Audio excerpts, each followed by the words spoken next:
Apakah Anda pernah mengalami kesulitan saat melakukan proses migrasi aplikasi, di mana setiap kali proses migrasi Anda harus mengeksekusi skrip database secara manual sebelum mendeploy aplikasi yang baru? Sehingga untuk keperluan tersebut membutuhkan waktu yang berjam-jam lamanya agar sebuah proses migrasi tersebut itu selesai dilaksanakan. Jika jawabannya adalah iya, mungkin video ini cocok untuk Anda.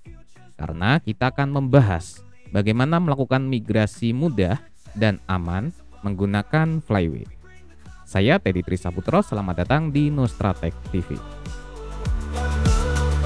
Nostratek rise above the noise. Hidden software giving you the choice. Consulting leaders, solutions in our hands. We light the way across all the Oke, sebelumnya saya akan bahas terlebih dahulu mengenai apa urgensi dari database migration sehingga Flyway ini diperlukan. Misalnya di sini katakanlah saya memiliki dua environment. Yang pertama adalah lokal atau development dan yang kedua adalah environment production. Pada environment di lokal, pada komputer Anda atau pada environment development, itu merupakan environment yang dibilang cukup safety untuk Anda bereksperimen. Namun akan berbeda kasusnya jika Anda berada di lingkungan production. Misalnya katakanlah di sini saya memiliki sebuah table pada versi 1, misalnya adalah table book yang terdiri dari dua properti saja, yaitu adalah ID dan title. Dan kemudian pada migrasi awal tidak ada masalah sejauh ini, semua berjalan baik-baik saja. Kemudian selanjutnya pada sprint berikutnya katakanlah terdapat pengembangan fitur, yaitu kita ingin menambahkan sebuah properti yaitu adalah property description. Ada beberapa cara yang dapat digunakan. Misalnya Anda dapat mendelete database yang sebelumnya, kemudian Anda meng-create table baru. Privilege seperti itu mungkin bisa saja Anda lakukan jika di environment-nya adalah development atau lokal. Namun tentu kebebasan seperti ini tidak dapat dilakukan pada environment production. Jadi, Anda tidak bisa serta-merta mendelete table yang sudah ada.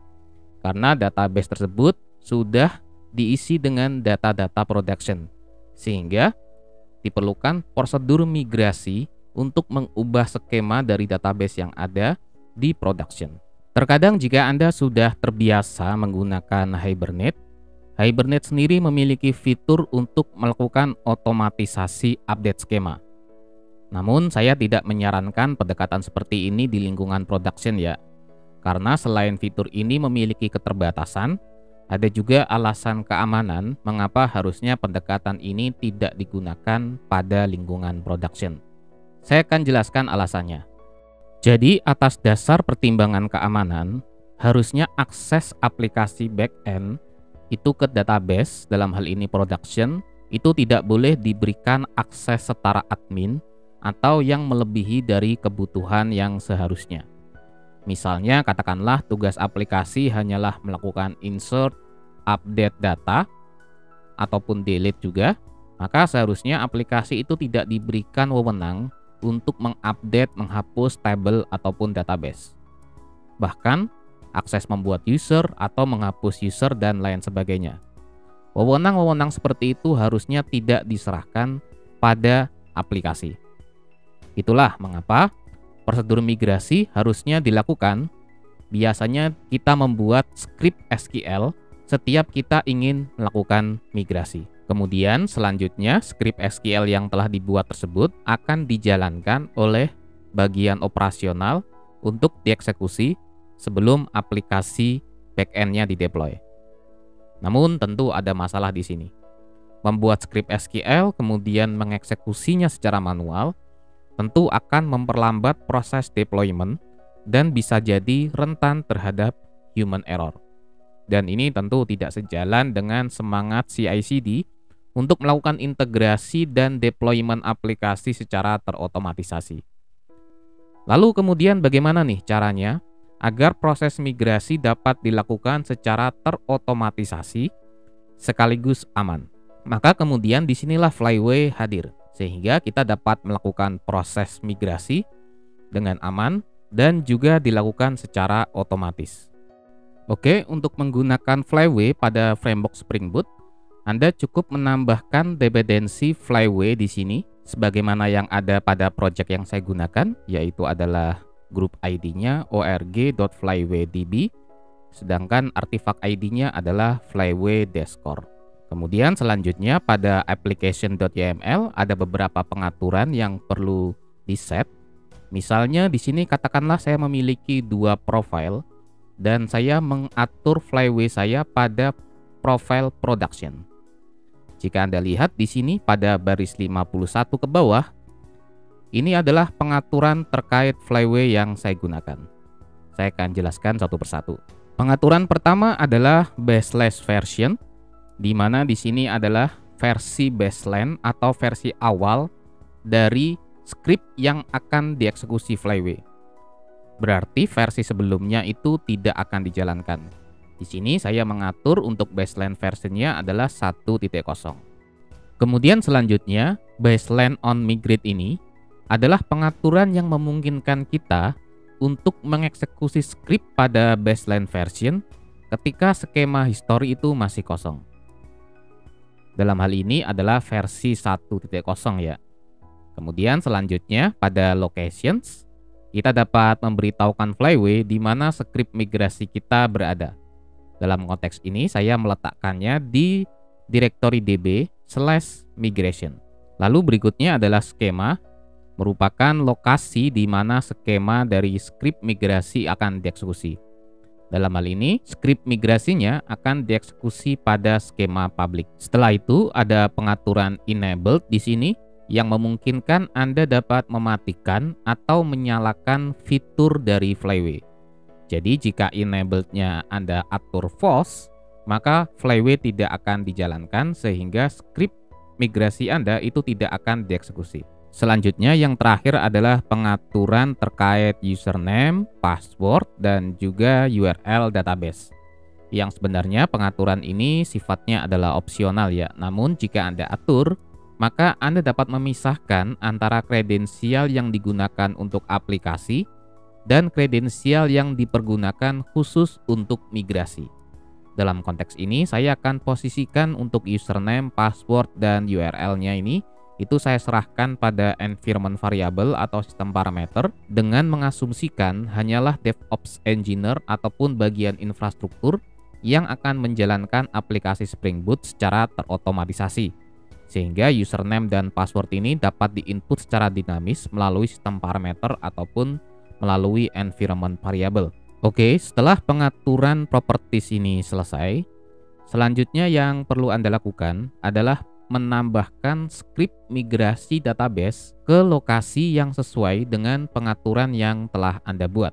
Misalnya dalam konteks ini saya telah mengkonfigurasinya pada db/migration. Sehingga untuk itu saya harus meletakkan skrip migrasinya pada lokasi di sini. Jika kita periksa pada Package Explorer, kita dapat lihat pada src/main resource di sini. Kemudian pada directory db Anda dapat buat sebuah subdirectory yaitu adalah migration. Lalu pada directory migration di sini Anda baru dapat meletakkan skrip migrasi Anda. Untuk penamaan skrip migrasinya pun Anda perlu mengikuti penamaan yang telah ditetapkan Flyway, yaitu dimulai dari versi dari skrip yang Anda buat. Misalnya di sini saya memberi versi 1.0.0. Kemudian diikuti dengan double underscore, baru diikuti dengan nama skrip yang Anda buat sesuai preferensi Anda. Misalnya di sini saya telah membuat skrip untuk membuat sebuah table. Saya akan buka terlebih dahulu, di mana pada skrip migrasi ini saya akan membuat sebuah table sederhana yang terdiri dari dua kolom saja, yaitu adalah kolom ID dan kolom title. Kemudian baru selanjutnya saya memasukkan satu contoh data sederhana. Oke, sekarang kita akan coba jalankan dan kita running, lalu kita tunggu beberapa saat hingga aplikasi Spring Boot-nya naik. Saya akan maximize pada panel konsolnya. Oke, sebagaimana yang Anda lihat, aplikasi Spring Boot telah berhasil dijalankan dan jika kita periksa pada lognya di sini, disebutkan bahwa proses migrasi versi 1.0.0 ini telah berhasil dijalankan. Jika kita periksa pada dbeaver untuk memeriksa database-nya, Anda dapat refresh. Kemudian di sini terdapat sebuah table yang harusnya bernama book dan isinya adalah isi yang telah kita atur tadi. Kemudian ada satu tabel tambahan untuk menyimpan data history dari Flyway skema, di mana kita di sini telah berhasil mengeksekusi sebuah script bernama v1.0.0 initial schema.sql. Oke, sekarang misalnya saya menambahkan satu script migrasi lagi, maka saya hanya perlu menambahkan satu file SQL di sini, namun dengan versi yang lebih tinggi daripada versi sebelumnya. Misalnya dalam hal ini saya atur pada versi 1.0.1. Dan isi dari script ini hanyalah melakukan alter atau memodifikasi table book dengan menambahkan satu kolom bernama description. Sekarang kita akan coba eksekusi lagi di sini dan kita tunggu beberapa saat hingga aplikasinya benar-benar dijalankan. Oke, sekarang aplikasinya sudah up dan jika kita perhatikan pada lognya di sini tertulis bahwa migrasi untuk versi 1.0.1 itu telah berhasil dilakukan. Oke, sekarang versinya adalah di 1.0.1. Kemudian jika Anda periksa pada database-nya di sini saya akan refresh. Dan jika kita lihat pada table book di sini harusnya sudah berubah ya tabelnya, yang awalnya adalah tanpa kolom description sekarang jadi bertambah kolom description. Kemudian jika kita periksa pada table Flyway skema history, di sini dapat Anda lihat rank 2 versi 1.01 kita telah berhasil menjalankan script v1.0.1. Jadi dari sini kita telah berhasil menggunakan Flyway untuk menyederhanakan proses migrasi database sekaligus mengelola versi atau istilahnya disebut sebagai versioning control dari skema database yang kita buat. Sekian pembahasan saya kali ini, semoga yang saya sampaikan ini bermanfaat. Jika ada pertanyaan silahkan kirimkan di kolom komentar. Saya Teddy Trisaputro, undur diri dulu. Wassalamualaikum warahmatullahi wabarakatuh.